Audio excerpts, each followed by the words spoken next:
Rasulullah? Enggak. Kenapa? Karena masing-masing orang tak sempat lagi memperhatikan orang lain, sibuk menyelamatkan dirinya masing-masing. Maka oleh karena itu, dengan memperbanyak selawat kepada baginda Rasul, istiqomah menjalankan ajaran disampaikan kepada kita, baginda Rasul berkenan memberikan syafaat kepada kita. Nah, siapa Nabi yang terakhir? Nah, siapa Nabi kita yang terakhir? Ibu orang. Ini aku daring gitu. Siapa nama Nabi kita yang terakhir? Nah, makanya salawatnya kepada Nabi Muhammad sallallahu alaihi wasallam. Ingat itu nak, nggak ada Nabi yang lain terakhir kecuali baginda Rasul. Karena mulai 2010 Pak, saya muncul Nabi lagi palsu Pak. 2010 ada ajaran baru namanya Jasun, Jawa Sunda, antara Jawa Barat dan Jawa Timur. Nama nabinya Tugimin. Udah tertangkap Pak. Udah tertangkap Pak. Apa ada kayaknya nabi ya Pak? Namanya itu kayaknya. Tugimin namanya Pak. Udah tertangkap. Udah kena tangkap. Lagi pula kalau Tugimin nama nabinya kan gak enak salawatnya. Kalau Muhammad kan masih enak. Ya Habibi ya Muhammad masih enak. Coba Tugimin. Ya Habibi ya Tugimin. Itu ya. Makanya termasuk amalan, salah satu amalan agung yang Ustaz, bersolawat kepada baginda Rasul. Kenapa demikian? Jadi Allah perintahkan kepada kita menunaikan ibadah sholat, Allah tidak sholat. Ketika Allah perintahkan kepada kita untuk berzakat, Allah tidak berzakat. Ketika Allah perintahkan kepada kita berpuasa, Allah tidak puasa. Ketika Allah perintahkan kepada kita menunaikan ibadah haji, Allah tak menunaikan ibadah haji. Tapi ketika Allah perintahkan kepada kita untuk bersolawat, Allah dan para malaikat tunduk serta bersolawat. Innallaha wa malaikatahu yusholluna 'alan nabi. Sesungguhnya Allah dan para malaikat, mereka itu bersolawat kepada Nabi Muhammad sallallahu alaihi wasallam. Mudah-mudahan kita mendapatkan syafaat di hari kemudian nanti. Amin ya rabbal alamin. Sedikit kita ceramah Pak ya, sejarah kisah kelahiran Rasul untuk tidak menghilangkan momen acara ini. Yang kedua, kenapa Ustaz? Anak-anak kita sekarang sudah mengalami krisis idola. Anak-anak kita Pak jadi mengidolakan pemain-pemain film kartun, pemain sepak bola. Sekarang anak kita sibuk main game. Apa skater apa namanya? Skater. Jackpot. Yang pernah bodoh-bodohin kamu itu. Ya, bodoh-bodohin itu. Jackpot.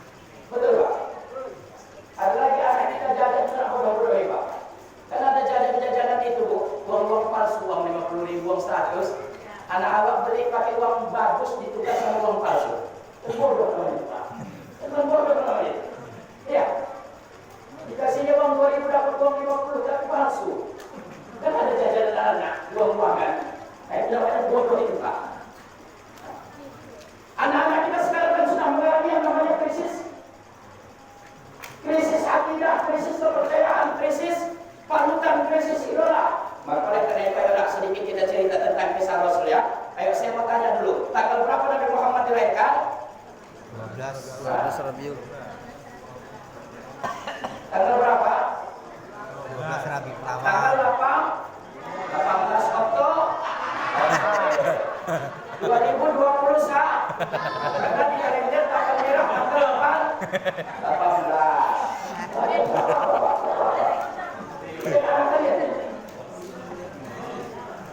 Gak apa-apa nak, kalau salah-salah gak apa-apa. Kalau orang tuanya tidak mengajarkan kalau sama mereka. Kenapa orang tuanya tak mengajarkan? Karena orang tuanya tidak tahu ceritanya. Ayo nak, saya tanya kembali, tanggal berapa Nabi Muhammad dilahirkan? 12 Rabiul awal. Tunggu anak-anak dulu. Nanti bagian bawah. Tanggal berapa? Nah, Nabi Muhammad dilahirkan. Nah, tanggal merah tanggal 18 malam kan? Nah, berarti Nabi Muhammad dilahirkan tanggal 18 Oktober 2021. Berarti lebih tua kau dari Nabi Muhammad.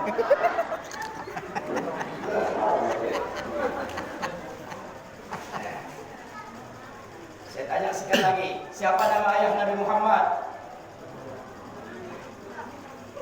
Tidak dapat, sudah ada apa-apa. Itu sudah jelas tidak? Siapa nama ibunya? Udah enggak apa-apa, enggak apa-apa. Siapa nama kakeknya? Udah enggak apa-apa. Siapa nama apa pembantunya? Udah Saya mau tanya, siapa nama saudara si Upin? Siapa? Siapa nama saudaranya? Ipin, alhamdulillah. Siapa nama kakaknya? Kak Ros, alhamdulillah. Siapa nama atoknya? Alhamdulillah. Siapa nama neneknya? Bapak, alhamdulillah.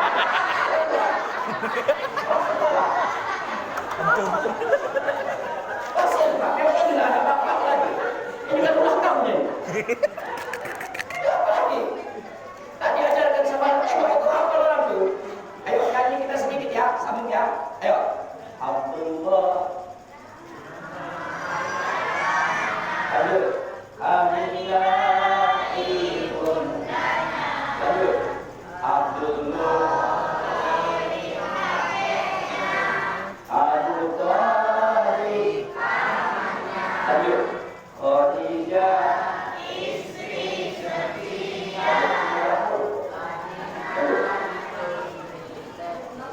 Macet. Macet. Ayo coba ini ayo. Ayo.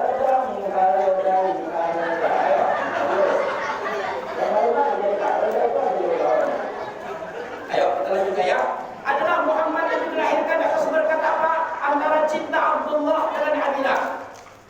Setelah Abdullah menikah dengan Aminah, tidak berapa lama maka berangkatlah ayahnya, yaitu ayah Nabi Muhammad yang bernama Abdullah, berdagang. Kalau bahasa kita pogen-pogen Pak. Kemana ayahnya berdagang nak? Ke kota Pi? Ya, alhamdulillah.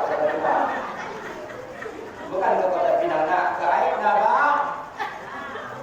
Sama saja, bukan Aik Naba. Kota Pinang itu kalau mana waktu itu. Berdagang ke kota Madinah dan hanya beberapa bulan di kota Madinah. Kemudian meninggallah ayahnya di kota Madinah. Pada saat itu Muhammad sedang berada 2 bulan di dalam kandungan ibunya. Walamma tamma min hamlihi syahrani ala mashhuril aqwalil marwiyah. Dan tatkala Muhammad berada 2 bulan dalam kandungan ibunya, menurut riwayat yang masyhur, tuwfiya bil madinatil munawwarati abuhu Abdullah. Maka pada saat 2 bulan usianya dalam kandungan ibunya, wafatlah ayahnya Abdul di kota Madinah, dimakamkan di Sijam. Wafat di Madinah, kemudian dimakamkan di kota Madinah. Ayo kita lanjut. Setelah sempurna umur Muhammad dalam kandungan ibunya, kemudian dilahirkanlah Muhammad tanggal 12 Rabiul Awal 571. Siapa nama bidangnya Bu? Nama bidangnya siapa? Nah, itulah tadi kita udah paham pada nama bidangnya. Ayo dengar nama bidangnya Bu. Walamma tamma min hamlihi 'ala al-wajhi 9 ashhurin. Qamariyah, siapa nama bidangnya? Goblok. Qamariyah itu dalam bahasa Arab artinya bulan, bukan nama bidang.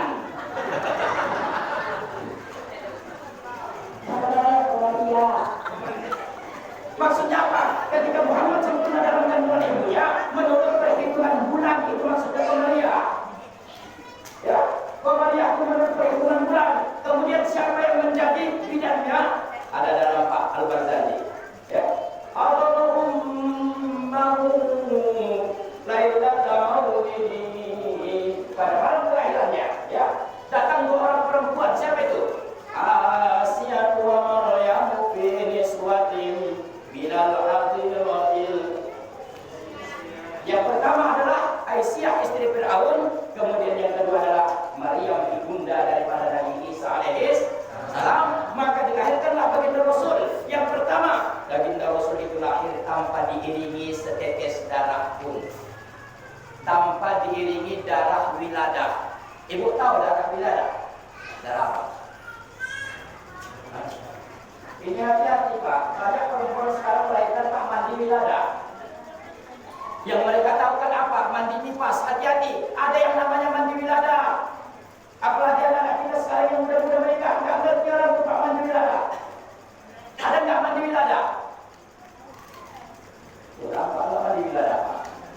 Mandi wiladah adalah mandi darah yang keluar pada setaman. Pada saat melahirkan, itu anak itu kan ada darahnya, itu namanya darah wiladah. darah yang mengiringi kelahiran anak harus mandi setelah melahirkan. Ada yang namanya darah nifas, darah yang keluar setelah melahirkan. Jadi kalau setelah melahirkan namanya darah nifas, kalau ada darah yang keluar waktu melahirkan itu namanya darah wiladah. Banyak hal sedikit yang nggak mandi. Apa pernah mandi wiladah? Makanya Rasulullah yang pertama ketika Rasulullah dilahirkan dia tidak diiringi sedikit pun darah wiladah. Yang kedua, Rasulullah itu dilahirkan dalam keadaan bersujud kepada Allah Subhanahu wa taala. Yang ketiga, Rasulullah itu dilahirkan harum semerbak mewangi. Beda dengan kita waktu dilahirkan, Pak. Kalau kita dilahirkan bau apa, Bu? Tergantung musim. Kalau pas musim jengkol ya jengkol. Iya. Udah 9 bulan awal ngandung masih makan jengkol. Makanya bidannya waktu orang melahirkan gini.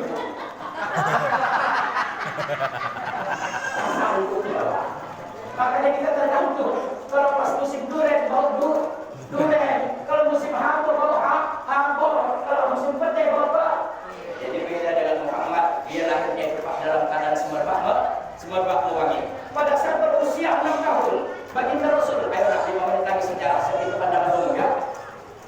Pada usia 6 tahun, kemudian baginda Rasul Sallallahu Alaihi Wasallam dibawa berziarah ke makam ayahnya. Di mana tadi makam ayahnya, nak? Ini yang buat saya senang. Artinya apa? Nggak sia-sia jalan. Ya, apa takutnya bapak-bapak mama. Di mana tadi makam ayahnya? Ketika Muhammad berangkat dengan ibundanya Aminah bersama pembantu mereka yang bernama Ummu Aiman, berangkat mereka berjarak ke kota Madinah ke makam ayahnya. Tapi sekembalinya dari kota Madinah, antara Makkah dan Madinah namanya kota Abwah, meninggallah ibundanya yang bernama Aminah. Pada saat itu Muhammad baru berusia 6 tahun. Ingat, Muhammad 2 bulan dalam kandungan ibunya, meninggal ayahnya, berarti sudah menjadi yatim. Muhammad berusia 6 tahun, meninggal emaknya. Tadi meninggal ayahnya, meninggal emaknya, berarti sudah menjadi piatu. 2 bulan sudah menjadi anak yatim. Yang ingin saya sampaikan apa? Bagi ibu-ibu yang anaknya anak yatim, yang suami sudah tinggal dunia, jangan pernah berkecil hati. Anak yatim itu bukan aib. Nah, baginda Rasul itu anak yatim, nah. Imam Asy-Syafi'i anak yatim. Anak yatim. Itu anak yatim, Pak. Kemudian dibawa ibunya berhijrah. Maka oleh karena itu kita sampaikan tadi, baginda Rasul itu sudah menjadi yatim piatu pada usianya yang ke-6 tahun. Pindah pengasuhan kepada kakeknya. Siapa nama kakeknya? Abdul Muttalib. Diasuh kakeknya 2 tahun, meninggal kakeknya pada saat usia 8 tahun. Pindah pengasuhan kepada pamannya Abu Thalib. 25 tahun kemudian menikah dengan Khadijah. 40 tahun diangkat Allah menjadi Nabi dan Rasul. 63 tahun dipanggil oleh Allah Subhanahu wa taala dan meninggal dunia. Demikian kisah Maulid yang dapat saya sampaikan pada malam hari ini. Semoga bermanfaat. Lebih kurang mohon maaf. Assalamualaikum warahmatullahi wabarakatuh.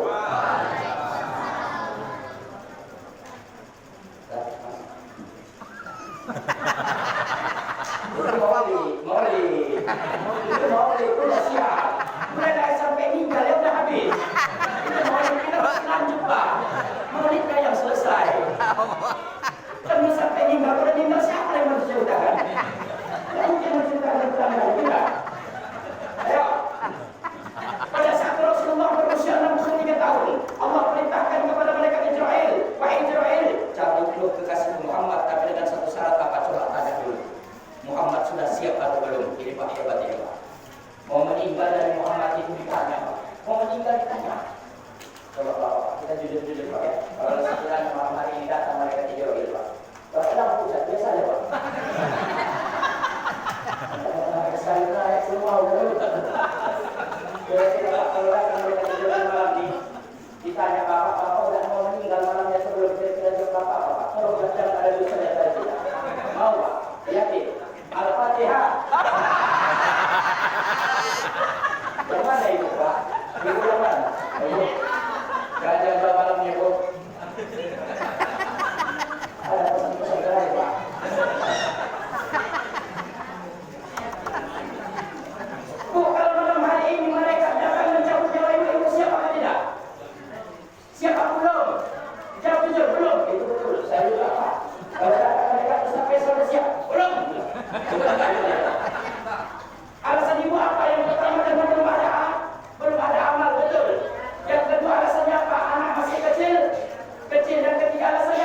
suami kawinlah.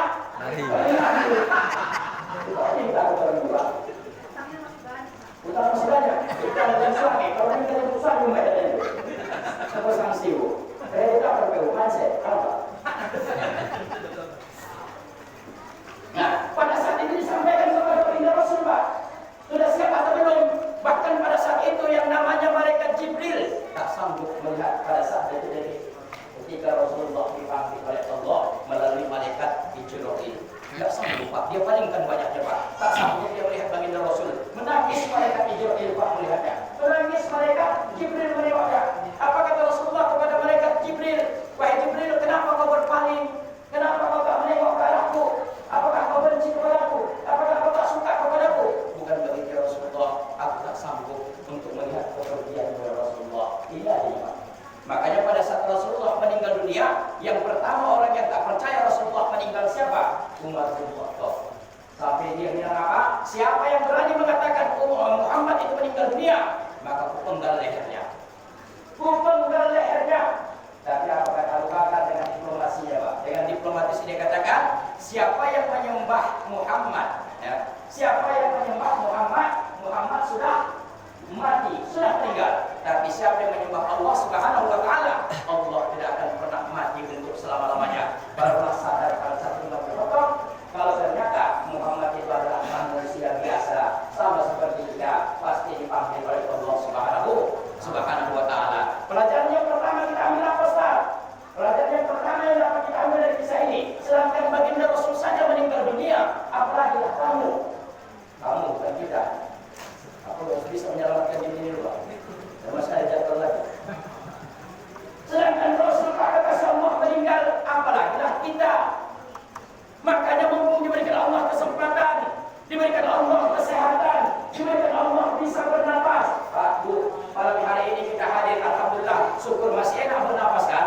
Ada orang yang bernapas bayar loh, pakai oksigen, bayar itu. Nah ini hati-hati, Pak. Kalau masih mau buang angin, syukur aja. Kemarin ada buang angin ke Medan, baru bisa buang angin. Ke Medan buang angin, Pak. Gara-gara buang angin ke Medan, 15 juta. Makanya syukur itu. Makanya mumpung diberikan Allah sekarang sehat, diberikan Allah kau kuat, diberikan Allah kau masih muda, perbanyak amal ibadah. Karena mati itu datangnya tak pernah bilang-bilang. Cuma Rasulullah aja yang tak ditawarkan. Udah siap atau belum? Kalau kita belum tahu kapan dan di mana kita akan dipanggil oleh Allah Subhanahu wa taala. Siapkan diri. Takut kita mati, mati itu pasti akan datang. Enggak takut kita mati, mati itu pasti akan datang. Oleh karena itu, mati tidak ditakuti, tapi mati adalah untuk dipersiapkan. Nanti Ustaz, kalau udah umur 60 tahun, baru beramal ibadah kepada Allah, jangan pernah beranggapan yang pertama, dia kalau usiamu sampai 60-50 tahun. Yang kedua, apa kata Allah? Dalam surah Yasin, sambung Bu. Wa man nu'ammirhu. Ayo Bu. Ayo Bu, wa man nu'ammirhu.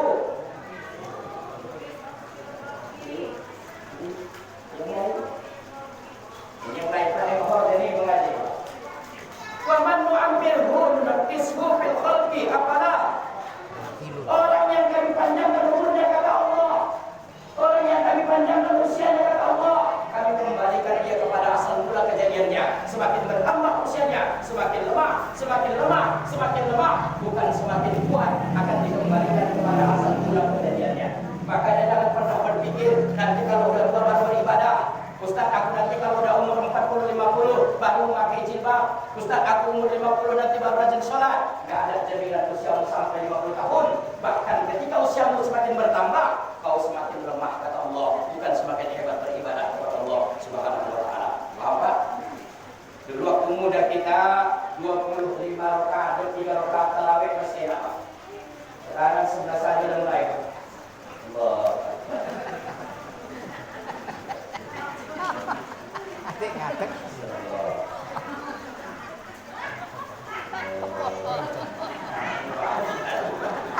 Jadi itu kalau Allah.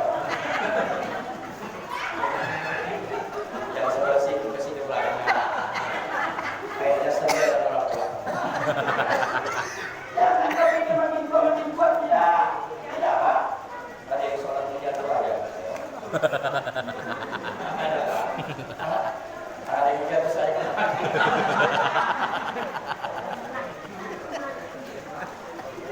Makanya oleh karena itu, sedangkan baginda Rasul saja meninggal dunia, apalagi kita.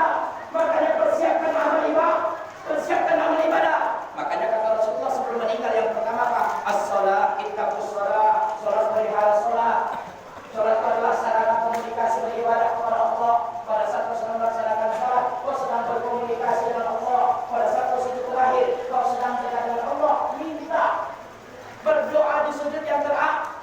Tapi ingat, orang yang berilmu tidak beribadah, itu namanya apa? Sia-sia. Orang yang beribadah tanpa ilmu, mardud, ditolak. Makanya kalau kita mau jadi imam Pak, ada syaratnya, enggak sembarang Pak, ada ilmunya. Syarat menjadi imam itu siapa Ustaz? Yang pertama, a'lamuhum wa afsahuhum. A'lamahu wa afsahuhum. Alim, ada ilmunya, pasti bacaannya, baru boleh jadi imam. Jangan sempat imamnya goblok, makmum nyodok. Dulu kan pernah kejadian begitu Pak. Jangan sempat imamnya goblok, makmum nyodok. Di sini pun ada karikatur Pak. Seorang anak mau ikut melaksanakan sholat sama ayahnya. Apa kata ayahnya, Cok? Mau sholat atau Cok? Nggak ngerti aku sholat Pak, kata Cok. Ikuti aja ayahmu nanti. Kecuali ayahmu sholat atau ikut sholat. Apa dikatakan ayahmu begitulah bilang? Iya Mak, iya. Kebetulan ayahnya di tengah sawah sholat. Pakai lantai Pak, lantainya dari bambu. Sholat kayak Cok. Allahu Akbar. Cok yang ada ibunya ikut di belakang. Allahu Akbar. Paten Pak. Ayah suci ruku Allahu Akbar. Suci ruku Allahu Akbar. Sami Allahu liman hamidah. Rabbana walakal hamdu. Paten Pak. Tapi waktu sujud berkasus. Sujud ayah sujud Allahu Akbar. Rupanya pas sujud ayah sujud terjadi hidungnya. Saking kan sakitnya ngomong ayahnya, aduh. Sujud ingat pesan maknya. Apa yang dibilang ayahmu itu dia. Datang sujud dia Pak. Aduh. Goblok namanya Pak. Udah anaknya bilang aduh, datang ayahnya bilang kejepit baju apa dia bilang. Iya. Ayahnya pasang ke soto, mati nodo. Iya Pak. Dengan kenapa tak punya ilmu? Makanya hati-hati kalau menjadi imam harus ada ilmunya. Dan saya sampaikan, jangan pernah berdiri di belakang imam kalau memang kau tak sanggup menggantikan imam yang lain. Jangan Pak, nggak sembarang orang berdiri di belakang imam. Ibarat supir sama kenek minimal apa Pak? Mana kau mantuk supir bisa dibawanya pelan-pelan, bisa selamatkan. Kalau nggak ada ilmu jangan. Mana tahu nanti imamnya pas batal, Allahu Akbar, pas lutut tuh. Ada belakang imam digantikan imam.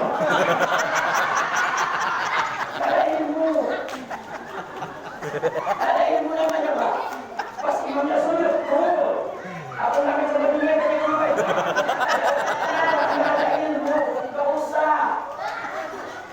Iya. Kalau kalian ikut babi, mana kalian babi? Itu babi itu nak, asalkan berjalan induknya di depan, anaknya di belakang, anaknya semuanya nunduk itu kalau jalan. Anak babi itu nunduk semua jalan. Kalau kenapa itu nunduk? Malu orang tua emaknya babi. Ya malu orang tua emaknya babi, makanya orang nunduk jalan. Ya kalau kita babi jangan nunduk. Makanya tadi ilmu hati-hati. Kita beribadahnya harus pakai ilmu Pak, ada pertanggungjawaban.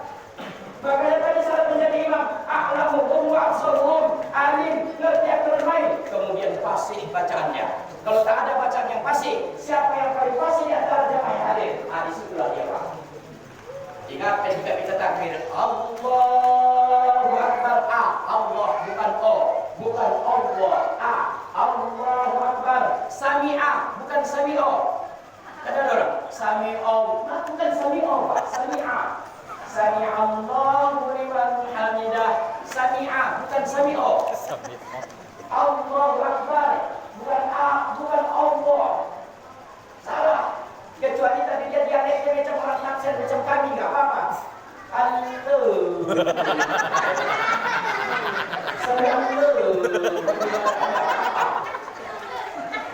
Sah salatnya sah, bisa jadi imam. Belum tentu. Siapa yang paling bagus bacaannya? Ada ilmunya tentang salat. itu yang berhak menjadi imam. Baru namanya pakai ilmu. Paham Pak? Sebelum sholat dimulai yang pertama kali bang, kan biasanya qomat.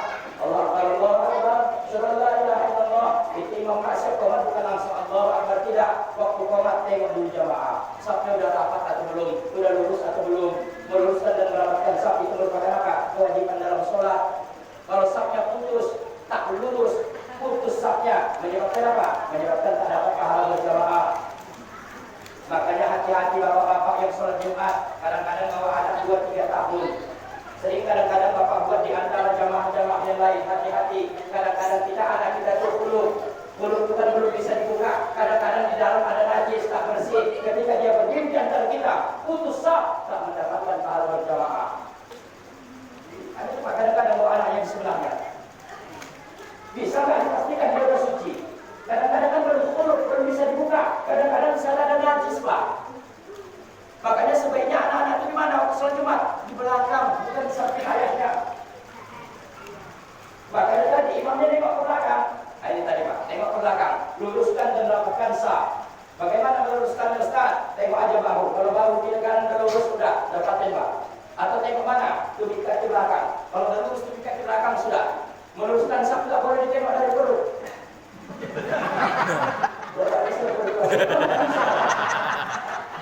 Tapi bisa dari perut Pak. Jadi memang beginilah yang cuma berdua. Jangan salah kaprah. Tengok aja bahu kiri kanan. Kalau sudah lurus, apa lagi tugas imam? Tengok jamaahnya, orang tua atau orang muda. Kalau orang muda silahkan panjangkan ayatnya. Tapi kalau orang-orang tua yang udah korak bau tengah, yang udah tidak kalah dia Pak. Nah ini pendekkan ayatnya.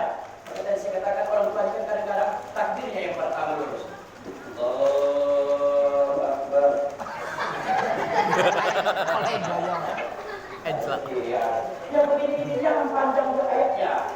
Walaupun Bapak hafiz Quran, hafal Quran, pikirkan jamaah, itu namanya imam yang bijaksana. Jangan mau-maunya kita aja Pak.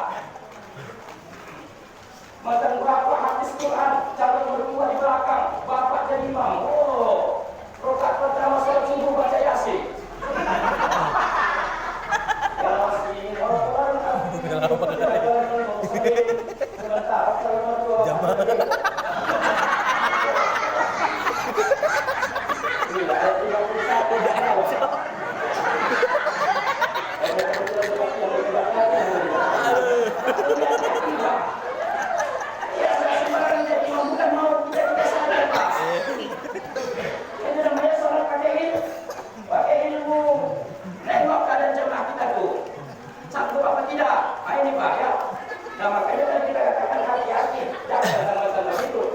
ditahankannya Pak, alhamdulillah saya siap 83 ayat.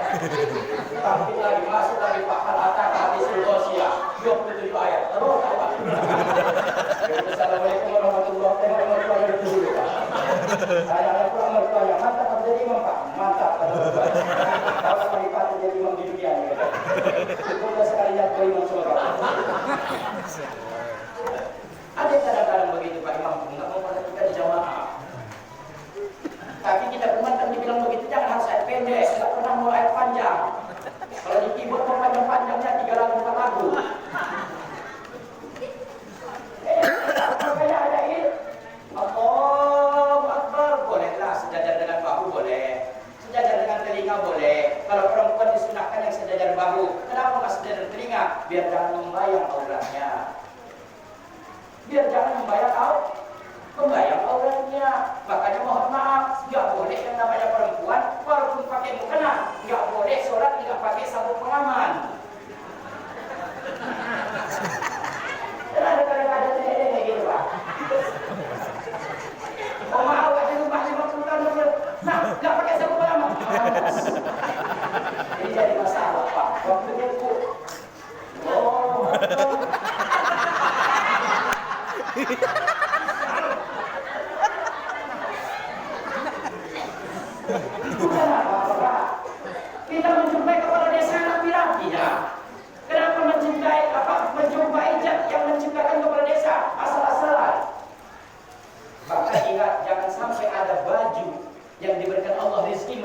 suamimu, kemudian memberikan baju, sementara baju itu sama sekali tak belum pernah kau pakai beribadah. Hati-hati, pakai minimal sekali beribadah. Sangat mungkin bagi Allah dan tidak mustahil, tidak sulit bagi Allah mengalihkan rezeki itu diberikan kepada wanita yang lain. Dia beli baju, dia pakai ibadah. Baju lebaran pertama saya yakin sudah pakai ibadah, dan itu sholat waktu itu pertama habis. Baju hari yang kedua sumpit itu belum kan, kebaya itu belum kan Bu. Nah mulai besok pakai kebaya sholat. Karena ada kebaya itu belum pakai sholat, pakai. Boleh nggak pakai kebaya sholat? Boleh, kita kan pakai mukena. Ada mama katanya apa? Ustaz panas Ustaz, 7 menit sholat Ustaz kan panas. Sedangkan di keyboard pakai kebaya 4 jam nggak panas kurasa. Iya Pak, hati-hati. Nah ini makanya apa? Ibadah pakai ilmu. Allahu Akbar. Allahu Akbar, bukan kok. Ada orang Pak yang membuat di sini. Imam Syafi'i di sini Pak. Ada juga orang tasawuf yang buat di sini. Jangan salah Pak, yang salah yang nggak sholat. Ya, yang salah yang nggak sholat. Ustaz, apa itu? Aku Ustaz asalkan sholat pikiranku kemana-mana. Nggak apa-apa, sholat pikiran kemana-mana nggak apa-apa. Yang jadi masalah, kemana-mana nggak sholat. Iya Pak.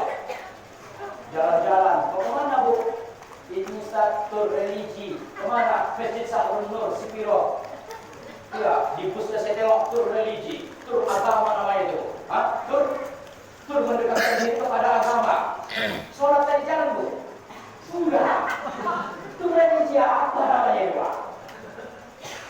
Lah, makanya tadi kita sampaikan Allahu Akbar kalau perempuan itu disunahkan sebatas bau. Gunanya apa? Biar jangan membayang auratnya. Allahu Akbar, letakkan, silakan. Ada orang yang seperti ini Pak. Ada. Begini pun sah sholat Pak. Allahu Akbar, sah sholat. Cuma kata Rasulullah, "Shallu kama ra'aitumuni usolli." Sholatlah kamu sebagai kemana kamu melihat ke aku. Seperti begini. Sebenarnya kalau Allahu Akbar boleh-boleh aja. Yang tak boleh kan Allahu Akbar. Bismillahirrahmanirrahim. Alhamdulillahirrahmanirrahim. Bukannya bisa. Itu namanya nantang. Hati-hati sholat kadang-kadang Allahu Akbar ada yang pejamkan mata. Kenapa pejamkan mata? Ustaz saya baru pejamkan mata, Ustaz barulah khusyuk. Khusyuk itu bukan berdasarkan enaknya kita. Pejamkan mata sholat hukumnya makruh. Sholat di tempat yang gelap hukumnya makruh. Kadang-kadang kan ada begitu kita sholat di kamar, cahaya lampu kamar kita nggak ada mati, tapi cahayanya hanya melembes dari ruang tengah. Itu makruh sholat di tempat gelap. Apalagi pejamkan mata. Ustaz, aku pejamkan mata ya Ustaz, baru enak khusyuk. Khusyuk itu bukan maunya kita, tapi maunya agama. Kalau memang berdasarkan kita khusyuk, ada cara yang sholat begitu. Kenapa kita sholat? Ini yang khusyuk berasa Ustaz. Akhirnya buat sholat asing, buat sholat masing-masing.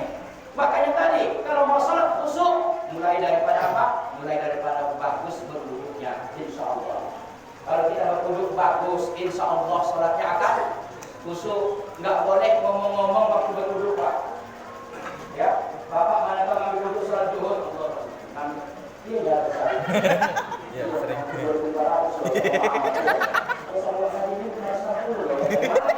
Itu kan menunjuk apa itu? Ibu-ibu pun begitu. Nggak boleh. Mulai baca wudhu, silahkan. Ikhlaskan, lepaskan semuanya perhitungan-perhitungan, pembicaraan tentang dunia. Iya, sampai melaksanakan sholat sampai selesai. Itu baru namanya awal dari khusyukan. Tapi kalau cara beribadahnya, cara berwudhunya saja salah, maka tak dapat pahala, tak dapat yang khusyuk. Dalam Al-Quran disampaikan yang berladina amanu lakum ila sholat. Hai orang-orang yang beriman, apabila kamu hendak melaksanakan sholat, faghsilu wujuhakum. Faghsilu apa? Basuh wajah. Kalau basuh wajah Pak disiramkan airnya.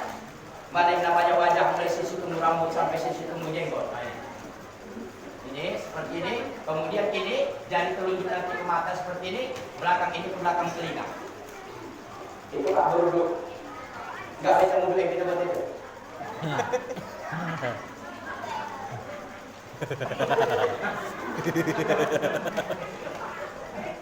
Setelah wajah apa? Faghsilu wujuhakum wa aydiyakum ilal marafiq. sampai siku kata Al-Quran. Buka keran, tangan sampai siku. Jangan bapak balik, siku sampai tangan.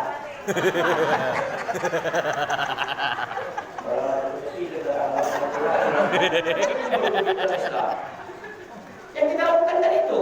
Kemudian apa? Pamsahu satu, tidak lagi faksilu. Kalau faksilu, basuh siramkan. Kalau pamsahu, cukup kau hapus saja. Ya, cukup hapus seperti itu ke belakang, kemudian maju ke depan, langsung ke telinga. Enggak akan ada masuk air ke telinga. Kita kan ada rukun dulu ya, ini biasanya. Makanya yang terakhir apa? Kenapa? Karena telinganya dia faksilu, masih tetap dipakai masuk air. Padahal kata Rasulullah enggak, basahkan aja tangan, hapus, bukan basuh. Akhirnya kejadian nggak masuk air. Pancing pula ya. Itu kemudian kelapa itu, pancing air masuk ke dalam telinga. Kemudian apa? Warjulahu ilal ka'bain, kaki sampai mata kaki. Kaki sampai mata kaki. Makanya maksudnya buka keran, kaki sampai mata kaki. Jangan bapak balik. Mata kaki sampai kaki. Kalau nanti pijak, kalau kayak juga nanti. Banyak kita saudara amal ibadah, tapi kadang-kadang ngerti bagaimana aturan mainnya ketika beribadah. Mulai dari wudhunya saja banyak yang salah, apalagi pelaksanaan daripada ibadahnya. Ayo nak, dapat doa iftitah. Doa iftitah dapat. Tak dapat. Doa iftitah tu qul huwallah dapat. Ayo doa iftitah. Allahu akbar kabira. Walhamdulillahi katsira. Wa subhanallahi bukratan. Inni wajjahtu lilladzi fataras wal ardh musliman wa lanjut. Yang mengucapkan kalimat innas sholati salah. Itu kebiasaan kita Pak, tapi ya ilmu ibadahnya. Innas sholati salah, bukan innas sholati. Inna sholati, bukan innas, tidak bertasdid shotnya Pak. Kita kan biasa. Innas sholati salah. Bukan innas sholati, inna sholati. Kalau innas sholati artinya sesungguhnya sholat itu. Tapi kalau inna sholati sesungguhnya sholatku. Wa nusuki ibadahku, wa mahyaya hidupku, wa mamati matiku lillahi rabbil alamin, milik Allah, serahkan kepada Allah. Jadi bukan inna sholati, inna sholati, wa nusuki, bukan inna sholati. Hati-hati, itu namanya ibadah tak punya ilmu. Itu lumayan, masih sunat. Termasuk yang wajib apa? Tahiyat akhir. Ayo Bapak Ibu, serentak. At-tahiyat akhir. 1, 2, 3, serentak. Sudah. Siapa yang mengucapkan kalimat at-tahiyatul enggak sah salatnya. Itu rukun. Siapa yang mengucapkan at-tahiyatul hanya dimatikan, tak sah salatnya. Itu rukun. Kalau rukunnya salah, sah salatnya. Bukan at-tahiyatul, bukan hanya dimatikan, tapi hanya baris bawah. At-tahiyatul mubarakah. At-tahiyatul, at-tahi, bukan at-tahiyat. Kan banyak itu kan? At-tahiyatul mubarakah. Ingat, at-tahiyatul mubarakah, sholawatu thayyibatu lillahi ta'ala. Assalamualaikum warahmatullahi wabarakatuh. Assalamu alaikum wa ala ibadillahi sholihin. Asyhadu an la ilaha illallah. Pandang. Asyhadu an la ilaha illallah wa asyhadu anna Muhammadar Rasulullah. Allahumma sholli ala seterusnya. Pandang sampai selesai. Menyatukan ucapan dengan mata, dengan gerakan, dengan hati. Walaupun kadang-kadang setelah kita aneh. Boleh yang begini Pak? Ada yang begini kan? Ada, nggak usah salahkan Pak. Boleh. Jangan salahkan itu. Yang salah yang nggak sholat. Siapa yang bilang begini sesat, berarti tak ada di bahan apanya ilmunya. Ada yang begini Bu, pernah nampak ibu apa gini? Pernah? Pernah nampak ibu apa gini? Bu, pernah nampak ibu apa gini? Judullah. Pernah nampak ibu apa gini? Sholatnya sholat. Ada yang gitu. Silahkan gak apa-apa Pak. Karena para ulama apa? Berbeda memahami hadis Rasulullah. Ada yang mengatakan Rasulullah menggerakkan telunjuknya. Ada yang mengatakan menggoyangkan telunjuk, menggoyangkannya sekali. Ada yang mengatakan ta'abul berbilang-bilang, menggoyang-goyangkan. Bahkan ada yang dia tulis seadanya. Ada yang sebenarnya, jangan salahkan. Ini namanya Ustaz, tapi udah gerakannya nanti 3 kali. Ini namanya gerakan kecil, nggak apa-apa, nggak membatalkan sholat. Sama itu waktu kita sholat digigit nyamuk 10 kali pun kita galau begini nggak apa-apa Pak. Ini nggak apa-apa ini Pak. Tapi kalau kita 3 kali galau begini apakah? Apalagi kita galukan sama orang. Makanya sholat harus punya ilmu. Punya ilmu. Kan cuma 4 rukun sholat yang wajib dibaca. Yang pertama apa? Allahu Akbar takbir. Yang kedua apa Ustaz? Baca Fatihah. Yang ketiga apa Ustaz? Tahiyat akhir sampai selawat. Yang keempat salam ke kanan dan ke kiri. Assalamualaikum warahmatullahi. Assalamualaikum warahmatullahi. Cuma itu aja yang wajib. Ke kanan saja. Kalau yang ke kiri sudah sunat hukumnya Pak. Contoh. Assalamualaikum warahmatullahi. Tiba-tiba buang angin. Sah sholatnya. Karena yang ke kiri ada Rasul. Tapi ingat, makruh hukumnya menahan buang angin. Kadang-kadang ada maksud itu. Imam terlama membacanya. Itu adalah mulai. Ada kadang-kadang itu. Ini makruh ditahan ini Pak. Harus batalkan ulangi nanti sholat. Cuma ini namanya kita manusia Pak. Ulanginya berarti ini Pak. Makanya caranya cuma Ustaz. Kalau nggak sanggup lagi begini. Robah sedikit tempat dulunya. Paskan kumitnya dari itu Pak. Nah, ayo waktu kita ada lain juga. Begitu lagi Pak. Tapi ingat makruh hukumnya Pak, makruh. Makruh lagi sebaiknya apa? Sebaiknya kita langsung. Salat dan seperti sholat di tempat gelap, memejamkan mata, ini termasuk hukumnya makruh. Bahkan di sholat subuh Pak, Bu, ada ayat-ayat yang dilarang dibaca. Ada ayat-ayat yang dilarang dibaca waktu sholat subuh. Contoh, Qul huwallahu ahad, nggak boleh dibaca waktu sholat subuh. Larangannya bukan haram, makruh. Qul a'udzu birabbil falaq, Qul a'udzu birabbin nas, makruh. Kenapa demikian? Satu-satunya waktu sholat para malaikat yang banyak turun menyaksikan sholatmu adalah sholat subuh. Makanya kata Rasulullah, panjangkan ayatnya. Dari ayat yang panjang yang bisa kau hafal. Kalau memang ini apa ya sama kulhu, ya udah itulah lebih kurang. Juhur ina apa ya kulhu, asar ina apa ya kulhu, maghrib ina apa ya kulhu. Pas dia mau sholat Allahu Akbar kata malaikat ina apa ya ini. Betul, ina apa ya Pak. Kalau tidak lagi ina apa ya saja. Silakan Bu Ibu juga begitu nanti. Mana tahu Bapak pas nggak bisa ke masjid, lagi ada ujung syar'i, silakan suruh Bapak imam di rumah. Ustaz bacaannya nggak panjang kali Ustaz. Lebih wajib Bapak jadi imam bukan ibu. Walaupun bacaan Bapak agak lain-lain dikit. Ya, bukan berarti kalau agak salah bacaan Bapak katanya ibu masuk belakang. Baik, terbaca. Nanti nggak tahu. Kita bacaan nanti tidak bisa Pak. Kecuali tadi anak laki-laki kita ada yang sudah otomatis sudah membaik. Kalau itu silakan. Anak laki-laki kita bukan ibu. Makanya waktu berjamaah sama Bapak, mana tahu waktu Bapak tak bisa ke masjid, kalau mungkin akunya sama dulu ayat Bapak, nggak usah dimarahin, nggak usah diejek. Kalau tahu kita bertanya ini apa yang sama itu? Silakan. Nanti dipaksakannya ayat lain tidak siap. Dipaksakannya al-kafirun tidak siap. Ya al-kafirun ta'budu wa ta'budun wa ta'budun ma'bud wa la ma'budun ma'bud wa la ta'budun ma'bud wa la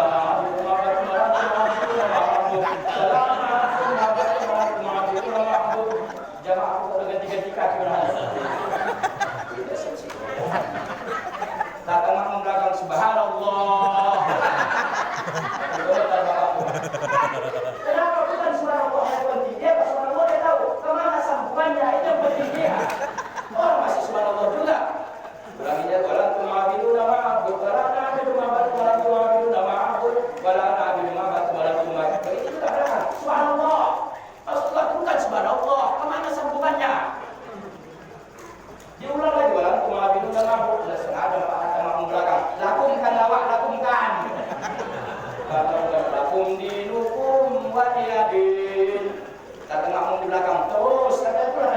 Itu namanya Naruto, Naruto Naruto.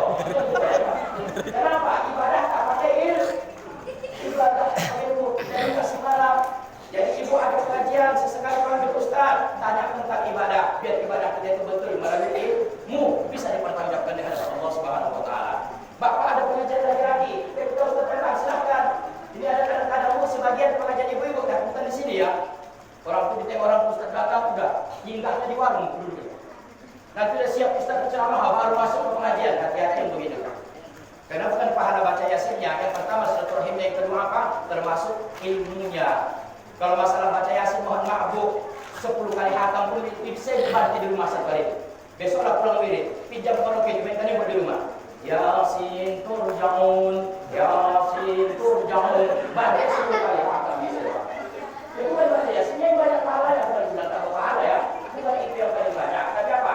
Mendengarkan selesai ada banyak, kemudian yang kedua silaturahimnya.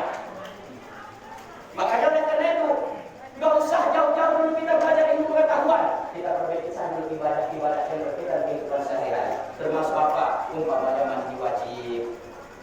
Itu termasuk toharoh bersuci itu, mohon maaf Bapak Ibu, itu kunci ibadah. Kalau nggak ngerti mandi wajib, gimana mau sah sholatnya? Ya Pak? Gimana mau sah? Berapa rukun mandi wajib Bu? Ada 7 Pak? Ya 17 saya sholat itu berapa mandi? Kalau 17 itu. Cuma 2, yang pertama paniat, yang kedua Ustaz, Pak. Yang kedua apa? Yang kedua, alirkan air ke seluruh tubuh. Itulah dia. Kalau mau disunat dulu, wudhu, selah-selahkan jari, janggut kalau memang ada janggut silahkan, itu sunatnya. Tapi yang kedua apa? Basahkan seluruh tubuhmu. Jangan sampai ada anggota-anggota tubuh yang tidak kena. Hati-hati, kadang-kadang dulu perempuan ada tubuh pakai anting, pakai ban angkong. Karena ada karet di sini ya Bu. Jepit. Itu kalau mandi wajib buka jepitan karetnya. Karena ada banjong dari belakang ini. Hati-hati. Ibu kadang-kadang pakai cincin emas London atau belah rotan. Ketat waktu mandi wajib walaupun tak dibuka minimal digeser. Minimal digeser. Mandi wajib bukan harus sekedar berdiri saja, jongkok, cebok. Kenapa? Harus basah cincin dubur. Tahu cincin dubur? Yang macam matahari itu dia benar. Yang ada persis 75 ada itu. Ada persis 25 masih enak dengar Pak. Katanya. Tapi kalau ada persis 100. Itu harus kena cincin dubur. Artinya apa? Saat kau mandi harus dicebok. Mohon maaf kalau hanya berdiri aja itu enggak basah, enggak sah nanti mandi wajibmu. Bagaimana amal ibadah sholatmu diterima? Ketika kita mandi wajib, mohon maaf Bapak Ibu, begitu mandi wajib selesai. Pada saat selesai udah siap kita pakai anduk, nggak ada hal-hal yang membatalkan wudhu. Maka ketika kamu mau sholat, boleh nggak berwudhu lagi, langsung aja sholat. Kenapa? Waktu mandi wajib, sedangkan hadas besar sudah terangkat, apalagi hadas kecil. Tapi kalau mau berwudhu lagi, silahkan saja. Tapi kalau selama mandi wajib tadi selesai, nggak ada lagi begitu selesai, nggak ada yang membatalkan wudhu. Silahkan kalau berwudhu pun kita langsung bisa. Kenapa? Sudah terangkat hadas kecil kita. Bahkan hadas besar saja sudah terangkat. Apalagi hadas kecil, itu namanya beribadah dengan ilmu. Ya. Maka oleh karena itu, melalui peringatan Maulid ini, yang pertama kita harus apa? Silahkan laksanakan ibadah sholat, pelihara kamu sholat kamu. Apabila kehidupan ibu uang banyak, Pak, sawit lebar, pangkat dan jabatan tinggi, tak kau merasakan nikmatnya, bahagianya dengan harta itu, berarti ada 2 masalah. Yang pertama, perbaiki hubunganmu dengan Allah. Yang kedua, perbaiki hubunganmu dengan orang tuamu. Mungkin banyak salah dan dosamu. Pernah mungkin emak kau buat sakit hati, pernah emak meneteskan air mata, maka minta izin, minta maaf, doakan kebaikan buat mereka, biar Allah perbaiki kehidupanmu. Tidak ada bahagianya Pak. Orang yang berhak kepada orang tua. Ayo Bu, angkat tangan. Siapa yang masih hidup emaknya? Angkat tangan. Kamu tak usah beri dulu kamu. Ayo Bu, yang masih hidup emaknya. Jangan sia-siakan. Bersyukur Bu. Kalau sampai sekarang ini Ibu masih punya emak. Artinya apa? Ibu masih punya senjata. Doa makbul dari emak. Tidak Pak, mana ada doa makbul lagi kalau meninggal orang tua. Yang dari emak. Enggak ada. Maka apapun kebutuhanmu kepada Allah, jangan nantikan doa emakmu. Membuka usaha, Mak, doakan kami ya Mak, biar sukses usaha kami. Mak, aku melaksanakan ini Mak, doakan kami ya Mak. Begitu.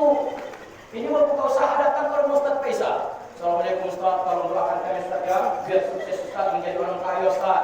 Dalam hatimu kalau makbulnya doa apa, Ustaz aku doakan. Boleh, tapi kata Rasulullah, bukan doa Ustaz yang makbul, doa emak, doa orang yang puasa, doa orang musafir, doa orang yang kena jolimi. Siapa lagi pemimpin yang adil? Itu yang makbul doanya. Boleh minta doa sang Ustaz, tapi jangan menafikan doamu dan jangan nafikan doa orang tuamu. Makanya mohonkan kepada Allah, ya Allah panjangkan usia emak dan ayahku, biar semakin lama aku bisa mendapatkan doa yang makbul. Begitu juga kita kepada anak, ya Allah panjangkan usia anak-anakku dalam kepatuhan dan taat padamu ya Allah, biar semakin lama mereka bisa mendoakan. Kenapa? Doa anak lebih makbul daripada doa suami. Makanya kalau meninggal seorang istri, lebih utama menjadi imam anak, bukan suami. Lebih utama menjadi imam siapa? Anak, bukan suami. Karena anak itu tak ada putusnya, kita langsung connect doanya. Nggak ada mantan anak, nggak ada mantan ayah, nggak ada mantan emak. Cuma satu yang penyebab kita putus hubungan dengan anak. Apa itu? Murtad. Selesai Pak. Tak bisa waris mewaris. Tapi kalau suami, waktu hidup aja dia bisa putus. Cuma 3 yang hubungannya itu sama suami. Talak 1, talak 2, talak 3, selesai. You, me, you and me, and. Makanya anak lebih utama menjadi imam, tetes demi tetes air mata anak kita ketika berdoa, memadamkan api neraka. Bahkan boleh jadi meringankan siksa kubur, bahkan boleh jadi menghentikan sementara buat siksa kubur, bahkan boleh jadi Allah angkatkan siksa kubur buat orang tuanya. Maka doakan anakmu agar panjang usianya dalam ketaatan kepada Allah dan kepadamu. Insya Allah nanti kita akan dapatkan. Cuma 3 hal yang diharapkan dari anak kita. Apa itu Pak? Membahagiakan dia saat masih hidup, mendoakan saat meninggal dunia, menjadi penolong syafaat di hari kemudian nanti. Ini ruh kita setelah meninggal dunia, ruh ayah kita sekarang, emak kita yang meninggal. Ini ruhnya sekarang ini tempatnya berdasarkan kualitas amal ibadah masing-masing. Tapi ada roh itu setiap saat diangkatkan Allah derajatnya, setiap saat diangkatkan Allah derajatnya, setiap saat diangkatkan Allah derajatnya. Ruh bertanya kepada Allah, ya Allah, kenapa setiap saat Allah diangkat derajatku? Apa katanya? Karena anak muslim mendoakanmu, maka derajatmu angkat kata Allah. Ini doa anak kita. Ini doa anak. Tapi jangan terlalu berharap banyak. Kalau memang untuk agama, untuk anak-anak kita harus selalu belakang. Ini menjadi masalah. Kepingin anak menjadi soleh, ayahnya tak sholat. Gawat. Kepingin anak menjadi soleh, tapi omaknya tak sholat. Ingat Pak, bagi kita kaum laki-laki suami, ya Pak, yang paling berat itu berumah tangga bukan mencari nafkah. Tidak. Ini rezeki sudah disiapkan Allah semuanya Pak. Wa ma min dabbatin illa 'ala Allah rizquha. Tidak ada satu hewan melata termasuk manusia yang belum disiapkan Allah. Sudah disiapkan rezekinya Pak. Persoalannya kita mau nggak menjemput rezeki itu aja. Kalau kita tengok cicak, nak tahu cicak? Tahu cicak? Cicak biasanya nempel di mana? Di dinding. Ada sayapnya. Makanan cicak apa?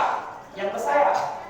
Secara logika, mohon maaf Bu, cicak itu tak bisa hidup. Kenapa? Semua makanannya pakai sayap. Macam mana dia mau bertahan hidup? Dia nggak bisa terbang.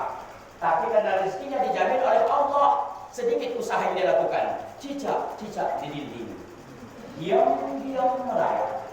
Datang seekor nyamuk, lalu tengok yang datang apa? Nyamuk. Allah kirim datang sama dia Pak. Dengan sedikit saja usahanya, udah diberikan Allah. Makanya jangan khawatir nggak makan, jangan khawatir. Udah disiapkan Allah rezeki.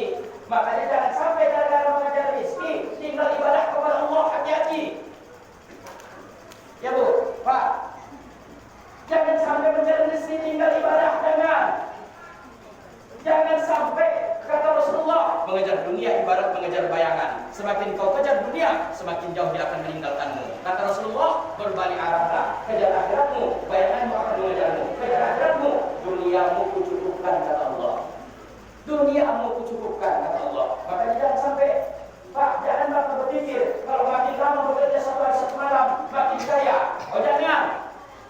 Kita bekerja Pak mencari keberkahan rezeki, bukan mencari kaya. Ustaz, aku udah kerja tadi di pabrik Ustaz, dapat 8 jam. Ini kerja lagi Ustaz, jaga malam Ustaz. Besok kerja lagi Ustaz. Jangan Bapak pikir semakin lama kerja pasti menjadi orang kaya. Tidak.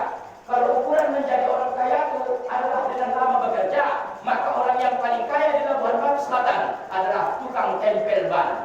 Buka 24 jam. 24 jam muka apa? Itu juga ya. Makanya yang paling berat tugas kita sebagai seorang suami apa? Menyelamatkan anak dan istri dari siksa neraka. Inilah yang paling berat, Pak. Ingat Bu, Pak, ingat, perhatikan. Apabila suaminya rajin sholat, tapi istrinya tak sholat, suaminya akan ikut terseret istrinya masuk ke dalam neraka.